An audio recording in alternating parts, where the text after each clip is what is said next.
Sahabat-sahabat bangsa Indonesia, kali ini Pondok Pesantren Az-Zaitun mendapatkan sorotan sangat tajam. Bahkan Pesantren Az-Zaitun Indramayu ini disebut-sebut punya kaitan sebagai markas besar Negara Islam Indonesia, Komandemen Wilayah 9 atau NII KW 9. Pesantren yang dipimpin oleh Panji Gumilang ini terletak di Haur Gelis, Indramayu, Jawa Barat. Areanya sangat luas, mencengangkan, mencapai 1.200 hektar. Sekitar 200 hektar untuk bangunan, sisanya persawahan, ladang, hingga hutan jati emas. Kompleks Pesantren Az-Zaitun dibatasi tembok tinggi yang memisahkannya dengan perkampungan penduduk. Sangat kontras. Di dalamnya bukan hanya ada asrama dan ruang belajar seperti pesantren pada umumnya, tapi juga ada rumah sakit, rumah tinggal, wisma tamu, waduk, sawah, ladang, dan bahkan kandang ternak. Proyek besar yang hingga kini sedang dalam tahap penyelesaian adalah membangun masjid dengan nama Rahmatan lil Alamin yang didesain lebih besar dari Masjid Istiqlal Jakarta. Konon katanya kalau sudah jadi bisa menampung 150.000 jamaah. Kontroversi besar yang terjadi pada pesantren Az-Zaitun Indramayu ini sebelumnya sudah mendapatkan prediksi dan sorotan tajam dari almarhum Kiai Haji Abdurrahman Wahid atau Gus Dur, Presiden RI yang keempat dan juga Ketua Umum PBNU 1984 sampai 1999. Pada satu saat Gus Dur mendapatkan atau didatangi oleh tim reporter NII Crisis Center atau NCC. Saat itu Gus Dur didampingi oleh putrinya Yeni Wahid dan Sulaiman, sekretaris pribadinya. Pada momen wawancara dengan NCC itu, Gus Dur membongkar habis siapa itu Az-Zaitun dan Panji Gumilang. Saat ditanya tentang pesantren Az-Zaitun, begini jawaban Gus Dur. Itu punya Pak Harto. Beliau duduk punya obsesi Atin dan Az-Zaitun. Pak Harto tahu semuanya yang dikerjakan si Panji Gumilang. Wong Abu Toto itu binaan anak emasnya Ali Murtopo. Itu proyek mercusuar yang gak ada manfaatnya untuk bangsa. Pak Harto itu punya mimpi, tapi gak kesampaian. Ia yang memerintahkan saat Dila Mursyid mengirim sapi tapus ke Zaitun pada tahun 1999. Sebelum reformasi yang jaga Zaitun itu kan Kopassus. Sekarang sudah 10 tahun, apa sih yang sudah dihasilkan Az-Zaitun? Saya dengar santrinya gak bisa apa-apa, apalagi lulusannya gak jelas. Masyarakat desanya resah dan menganggap Zaitun gak membawa manfaat apa-apa. Tanah mereka dirampas dan dibayar seenaknya. Zaitun itu hanya membangun propaganda kebaikan dan kesuksesannya sendiri. Yang begini gak akan lama. Saya pikir tahun ini akan jadi tahun terakhir buat Zaitun. Rakyat kita cerdas-cerdas kok. Sudah gak bisa lagi dibohongi Abu Toto. Kalau ada yang masih bisa dibohongi, jumlahnya makin sedikit kok. Orang sudah makin paham Zaitun itu bullshit. Buktikan saja omongan saya. Mahasiswa-mahasiswa itu akan balas dendam.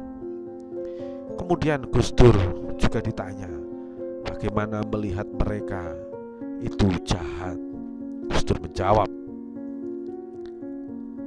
Anda ini punya hati nurani enggak? PKI, Hitler, Zionis, Yahudi, sekalipun yang dibilang masyarakat itu jahat, mereka sangat sayang dan membela anak buahnya. Tapi kalian bisa lihat sendiri itu di Az-Zaitun. Orang dibuat kerja rodi kayak Romuso, tenaganya diperas, istri dan anak dipisahkan, gak digaji sepantasnya. Jangankan berharap UMR dan ada jam sostek.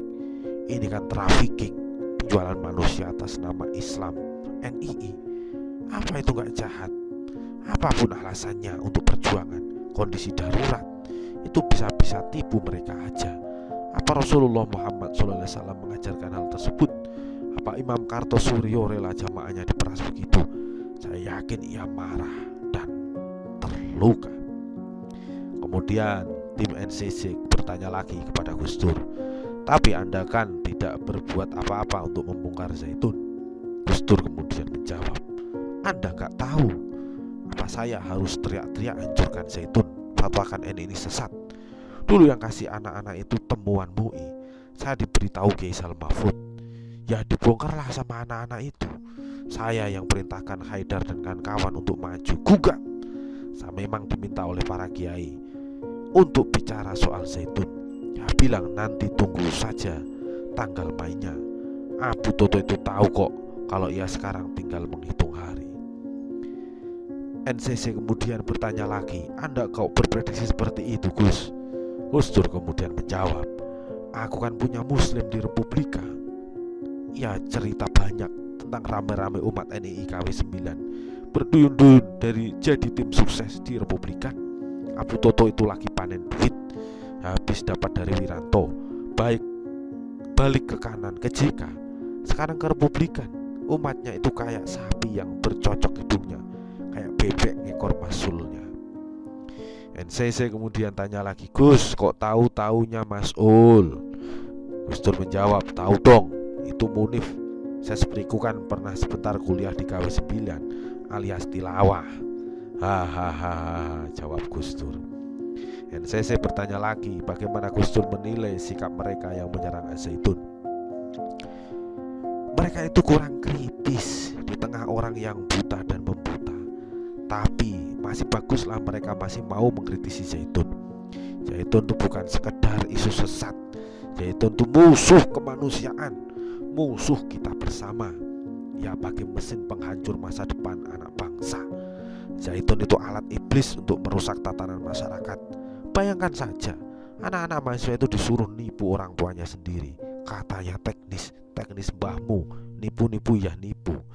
Kalau ada orang yang masih percaya dengan gombalannya Zaitun, orang tersebut pasti orang munafik. Setidaknya kalau pejabat ya pejabat yang koruptor, kalau ulama ya ulama yang jablay, kalau intelektual ya intelektual pedagang, kalau peneliti ya peneliti goblok. Kalau ada media yang membela Zaitun, pasti media yang cuma cari makan alias media bayaran. Ya kalau ada orang tua yang belain Zaitun, ya orang tua yang durhaka dan gak punya hati nurani. NCC kemudian bertanya lagi kepada Gus Dur, "Lalu bagaimana membongkar kasus Zaitun ini?" Gus Dur menjawab, "Tunggu saja tanggal mainnya. Mereka sendiri kok yang akan menggali kuburannya sendiri.